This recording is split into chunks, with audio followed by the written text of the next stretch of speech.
thank you so much for being on the show. It's great to have you. Great. Well, thank you for having me. I'm very grateful to be on it, part of the show. Yeah, you got it. So why don't you tell everybody a little bit about yourself? What's your background? Well, I have been in the hospitality industry for, I was trying to count it out, about 37 years. Started out kind of in a very unorthodox way. I was actually working for McDonald's Corporation, and I was asked if I wanted to be a general manager of a hotel at the age of 23. Up in Tacoma, Washington. And so I had my first set of keys as a general manager at the young age of 23, but it was a 189-room full-service hotel off the side of I-5 in Tacoma, Washington. So not far, just a few miles down the road from where we are now. Oh, okay, fantastic. Yeah. It was actually in Fife, but yes. Oh, yeah, great. So, first GM posting at 23. A lot of listeners might be envious right now to hear that. Well, no, it wasn't easy, I can tell you that much. I'm curious, how did that even come to be? Did an owner just walk in and be like, hey, you look like you can do it. Here's the keys. Well, I won't digress too much, but a short story I was shooting for in the Tukwila McDonald's in Tukwila, Washington. It was the second highest revenue on the West Coast outside of Alaska. And I was in the middle of the street trying to get the single booth drive-through record. And as I was doing so, it took me about 2.5 months in which I did achieve that, 189 cars in an hour.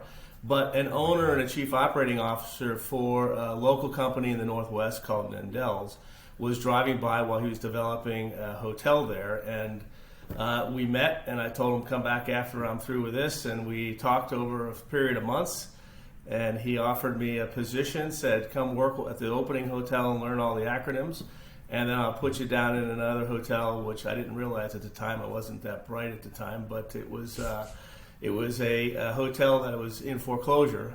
So I learned my first distressed asset in my first hotel on how to operate it. But operated it for 2.5 years, and they sold it, and the rest was history. Trial by fire. Yes, very much so. Yeah, and it didn't scare you away. You stayed in. Oh, no. It was quite the challenge, and a big change in what I was doing relative to managing, the younger members of the industry versus sitting in my first staff meeting with people that were my parents' age. So it was very different at the time. Oh, I remember those meetings very well early in my career. So how did you, what was maybe the cliff notes from then until where you are today, COO of Humanist Hospitality? Well, long run, I was an operator on the West Coast as a general manager for almost 17 years. I landed with a great company out of San Francisco called Kimpton Hotel and Restaurant Group, which I operated for them as a GM for 2 years, then moved into multi-unit, vice president of the West Coast, vice president of the East Coast. Then I was recruited away to be the SVP for Wyndham Hotel and Resorts, overseeing the Americas, Caribbean, both franchise and managed. And that was obviously a big change. And my career just led down several paths, helping other owner-operators lead their organizations, both in the country and out of the country. So it's been a very interesting career track for me. Yeah, it sounds like it. Just going from one big operation to the next. And now at Humanist Hospitality, what's going on over there? How did you find your way into the organization, and how did this all come to be? Well, I spent some time in Memphis helping an organization there. I went back to Memphis, and there was a grand opening of a hotel right across the street from the stadium, the baseball stadium, the Redbird Stadium. It was a Hilton Garden Inn. And I attended the grand opening by fluke, and I met Mitch Patel at the opening. Very first time I ever met him, heard of him many, many times. We forged a relationship. At the time, I was working out of the country, and my family and grandkids are in the States, so I was up in Canada. So I decided to join hands with Mitch over a dialogue of about 3 months, and we were able to concrete an opportunity within his organization to help him with Vision Hospitality.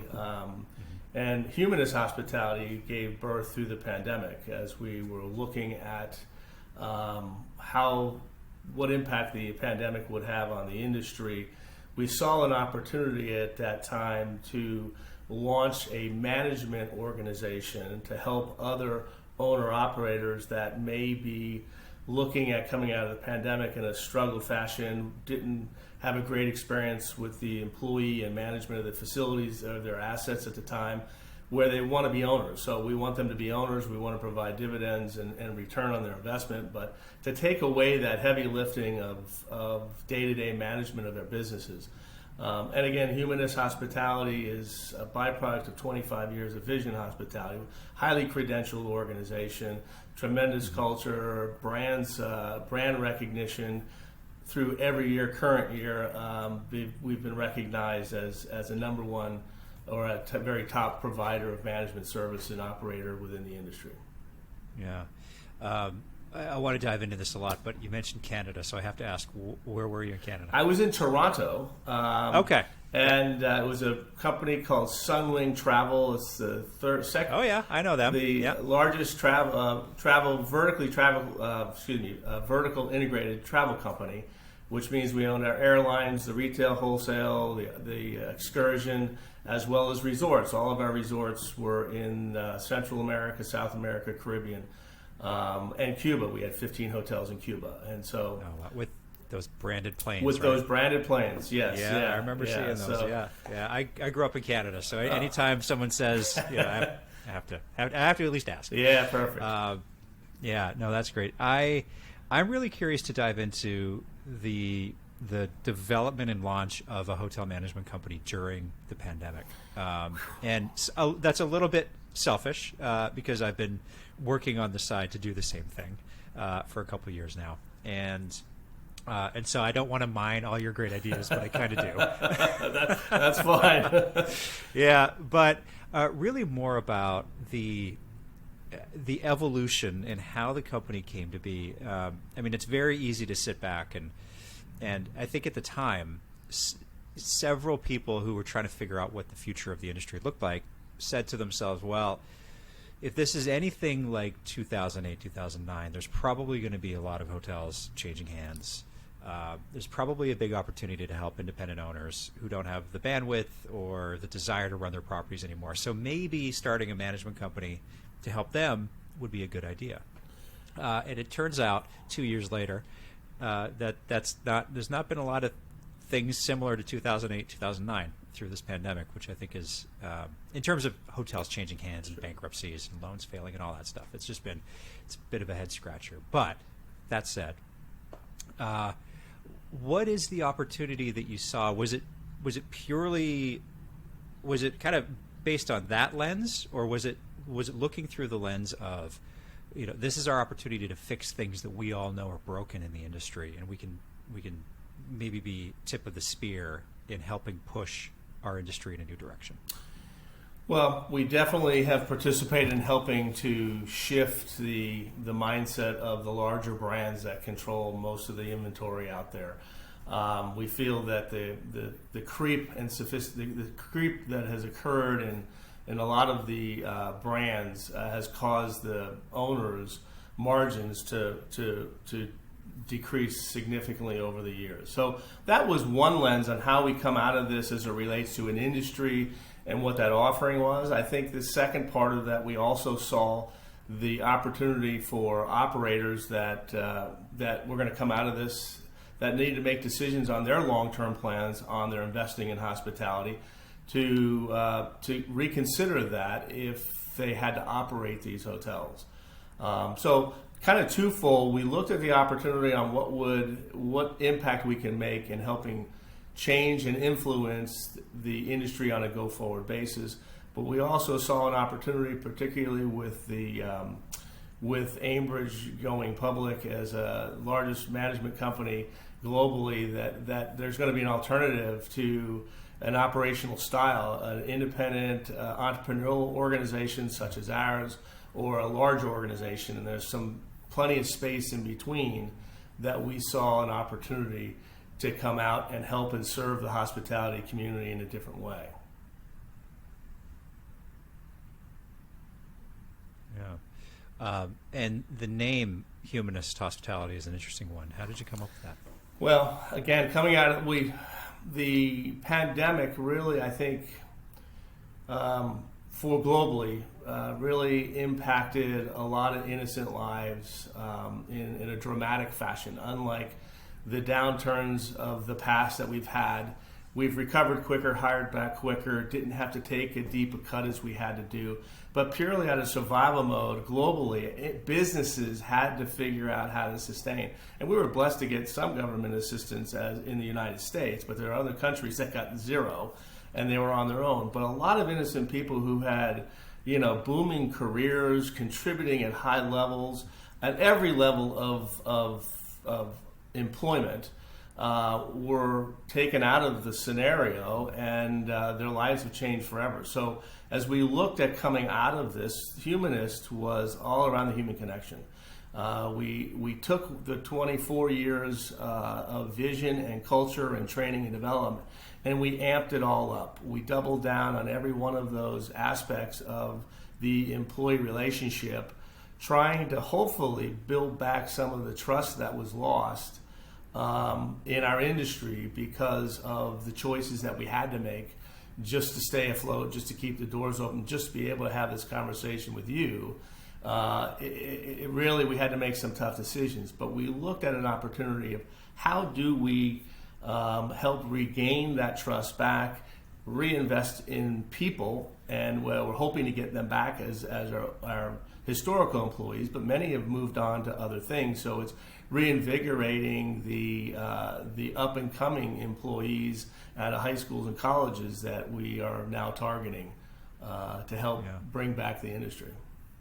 Yeah, growing your own tomatoes is what we used to call it. Yeah. Going out to the schools and bringing people in. But that, I think that's an interesting way to look at the evolution of the industry, because a lot of the talk has been around tech's influence and when is the eventual implementation, because it's coming at some point, of remote workers or much more self-service offerings, things like that, and taking a different perspective on, wait a minute, there's a whole bunch of people, literally thousands. Myself, I was impacted by this too, that contributed to the success of a lot of large organizations who, when times got tough, were like, thanks, we'll, okay, great.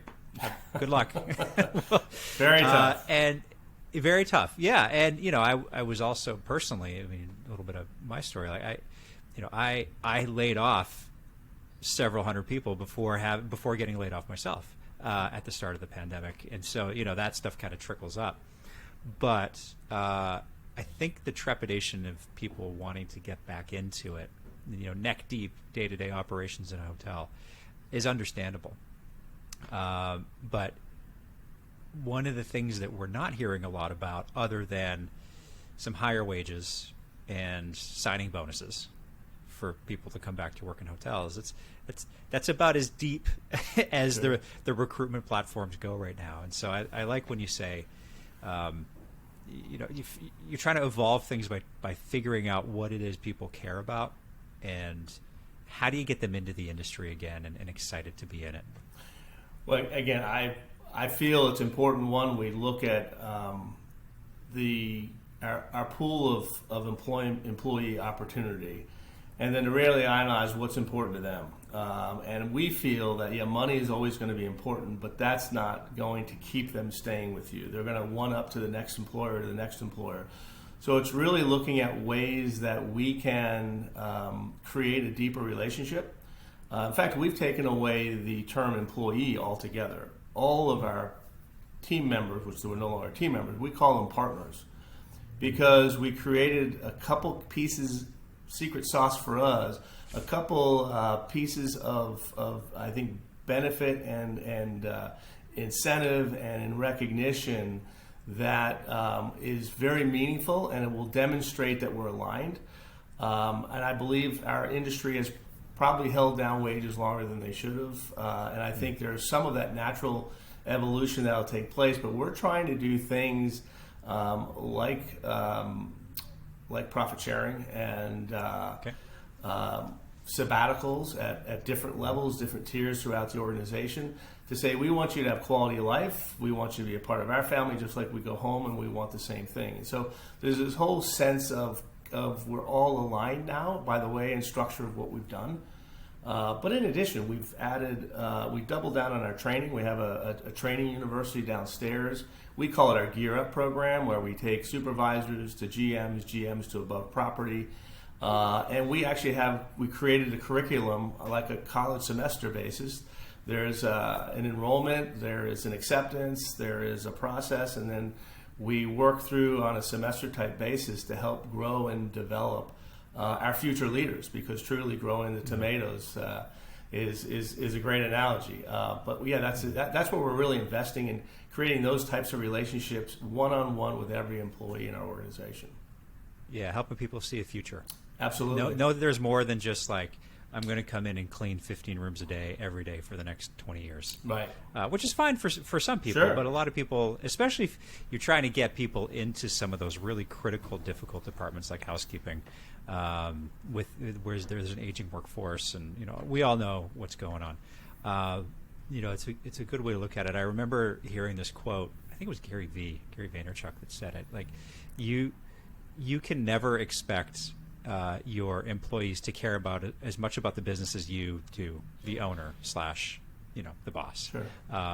And I think a lot of that thinking in the past has been because a lot of it is just treated as as a product. We just need you to come in and do this thing and then leave.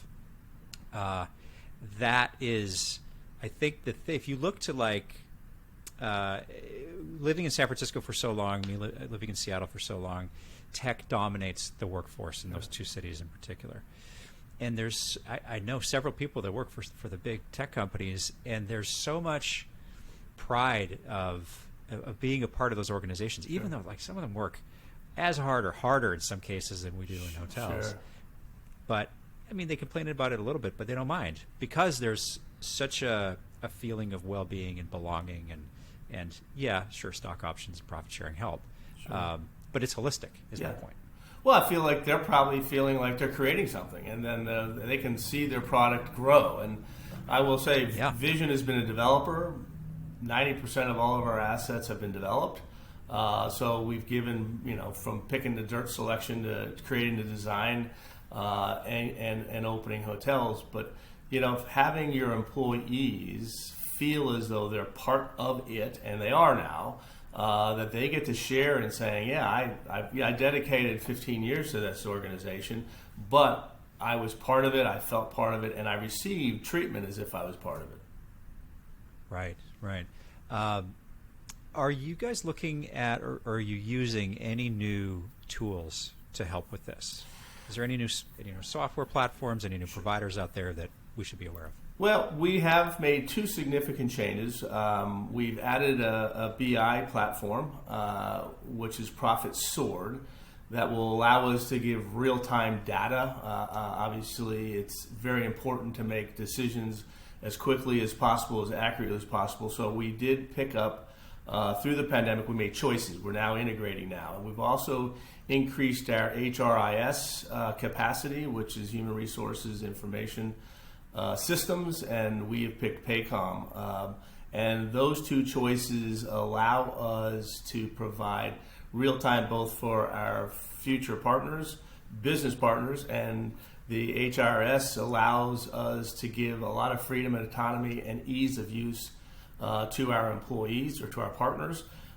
They can look at their schedules, they can ask for time off, they can look at their W-2s, they can anything they want within their that is reflective of them within our organization. They have access to in their hand on a phone, and we communicate regularly, almost daily, to all of our partners about events, upcoming holidays, different things that they need to be aware of for insurances and benefits and those types of things. So we're in constant communication with all of our partners.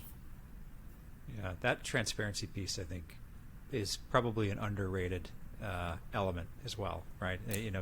Meeting your partners where they are, where they collect information. Absolutely.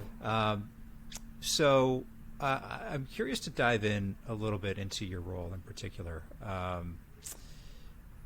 So as COO of the organization, I imagine that there's you've got a certain level of your job is very prescribed, and then you've got sort of you are in charge of operations, and so you definitely have the drinking from the fire hose of operations on a daily basis. That's correct. Side of what you do too.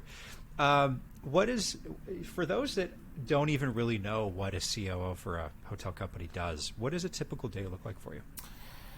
Well, as Chief Operating Officer, I oversee the totality of every one of our businesses. So looking at, and we have 44 plus other investments that I oversee.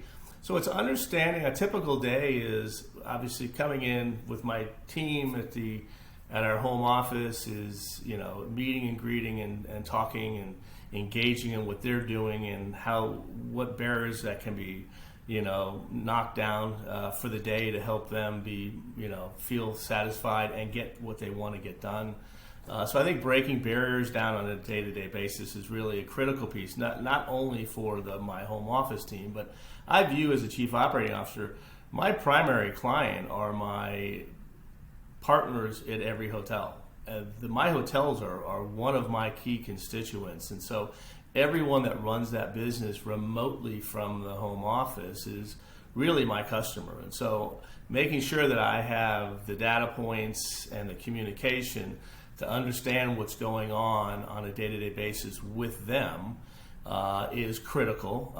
And how do I break down any barriers or provide resources, because I provide resources to create success, is how do I provide resources strategically to help them be as successful as they possibly can be at the property asset level, while balancing everything else. Yeah. Creating brands. Oh yeah, sure. Yeah, right. Only that. You mentioned remote workers, and I'm not sure if you meant remote workers as in people who don't work at the home office, or people that are working from home in that capacity. And it just brings up an interesting question. Is that something that you guys have been looking at? Yeah, absolutely. One thing from a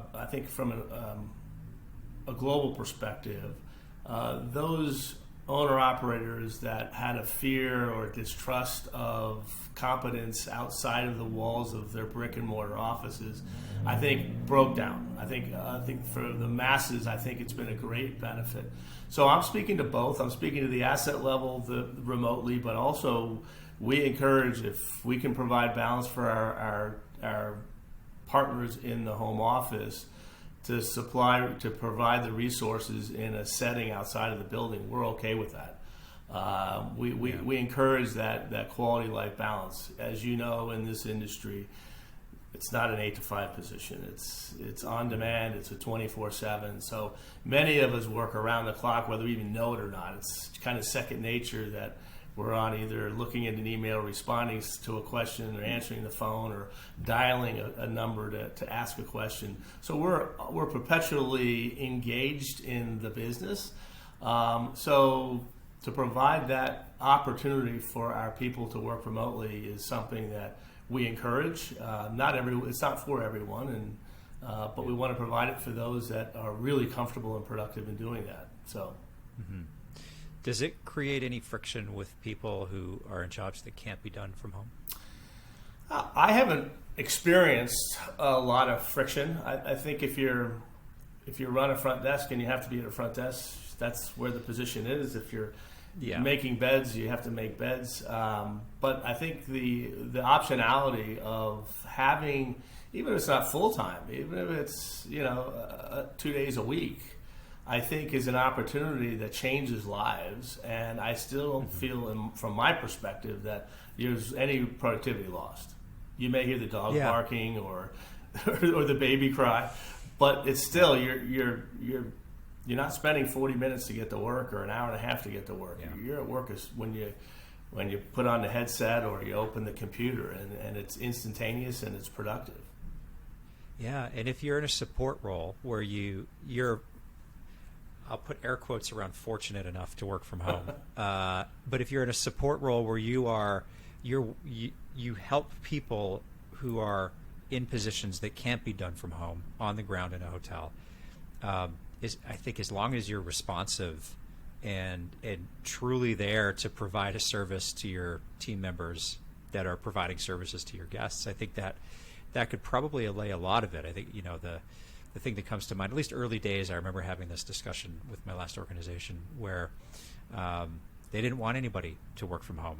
And this was at the height of the pandemic because of the perception that we were asking our employees to go into work on the ground in the hotels every day. So the home office and solidarity should be there in the office with them. And I do understand that perspective a little bit. I think now we've evolved so much. That was 2 years ago almost. Sure. The thinking and the culture has just changed. Well, but Adam, we did the same.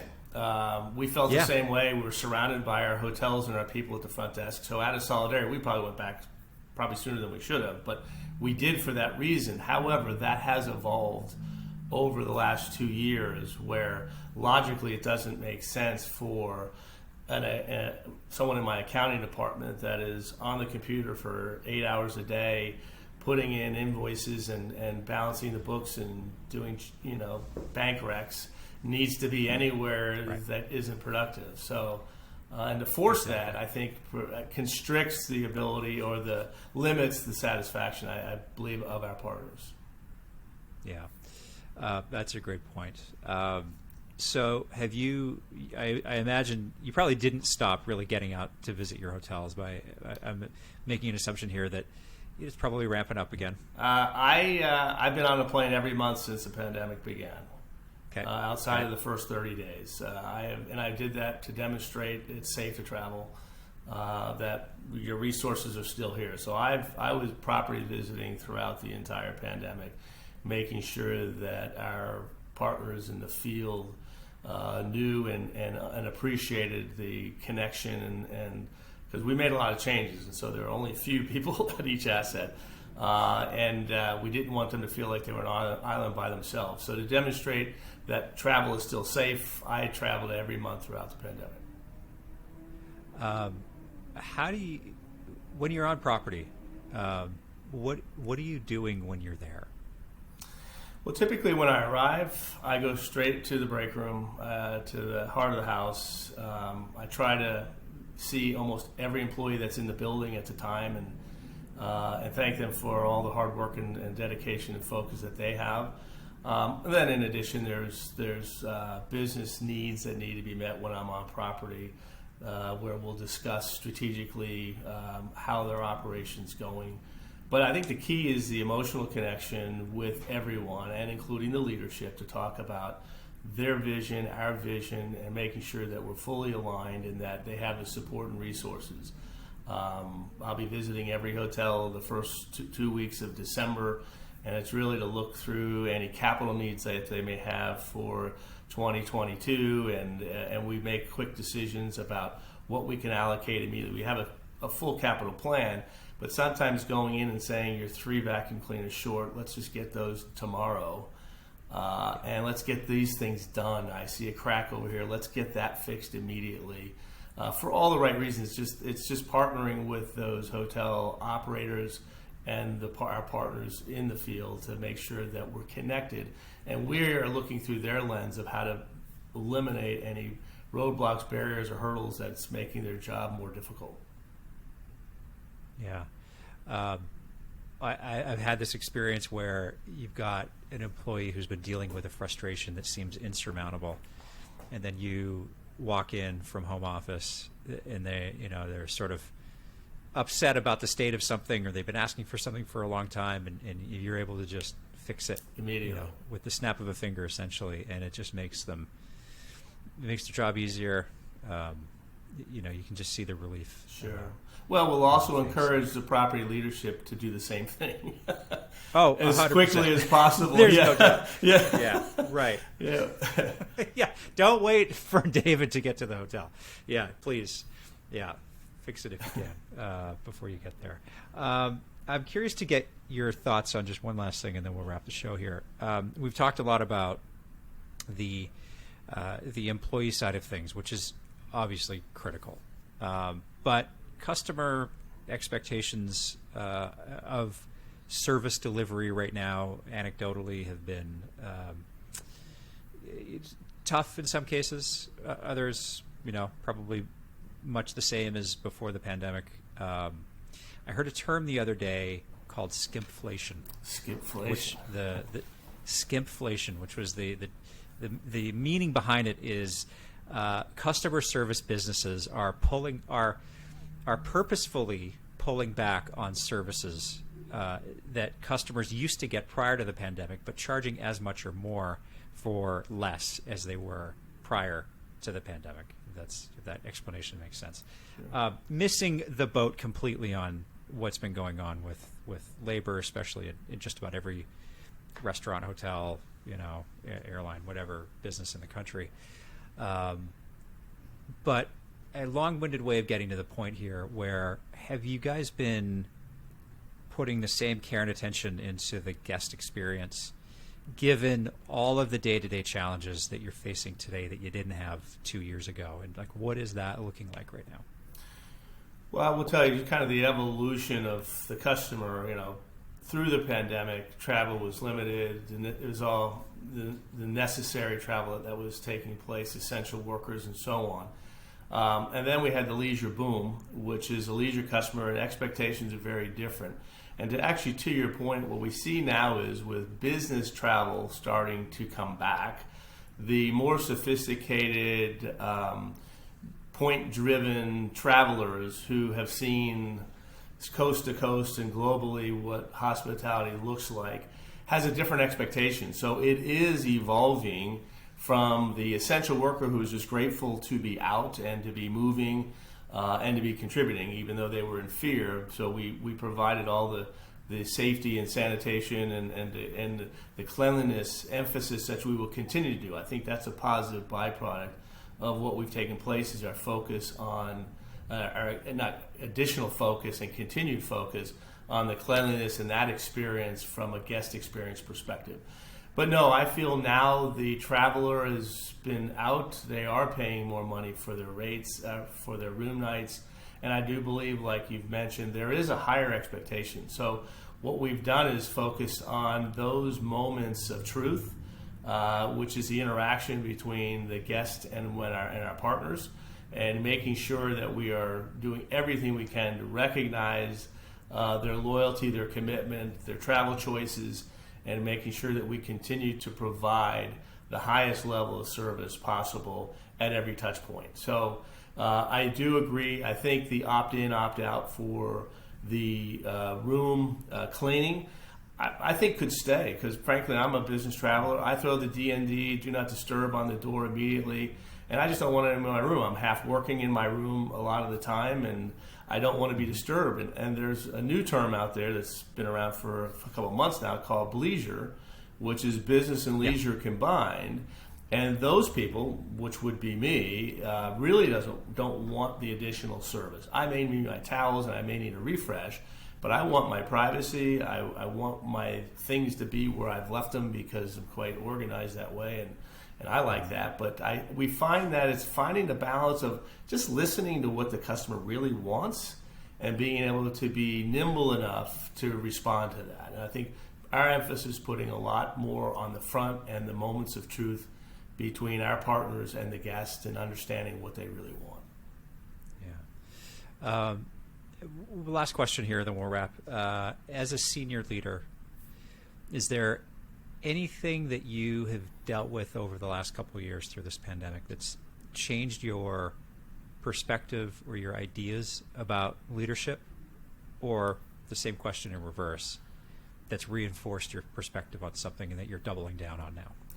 Well, the human connection. I think understanding and empathizing with our employees, our partners, and our guests differently, I think has been, a great output, though it was challenging, to really focus. I look at Humanist Hospitality, we're double downing on training, in recognition, reward, communication, everything that we do to make sure that our partners feel like they're partners. We use that name intentionally because it means so much. Your life partner, your business partner, these are our partners, and there's a true meaning and an expectation that term has created that reinforces our ability to double down on the relationship and get to know them on a human-to-human level, what their real needs are, and what can we do to facilitate making their life better every day. So I've taken out of the pandemic and the struggle and the pain that was caused to so many to really open my heart more and my mind more, to my ears more to what's really going on a day-to-day and in the conversation itself. Yeah. David, this was a fantastic conversation. I appreciate you coming on and giving us a peek behind the curtain. Well, thank you very much. Appreciate it, Adam.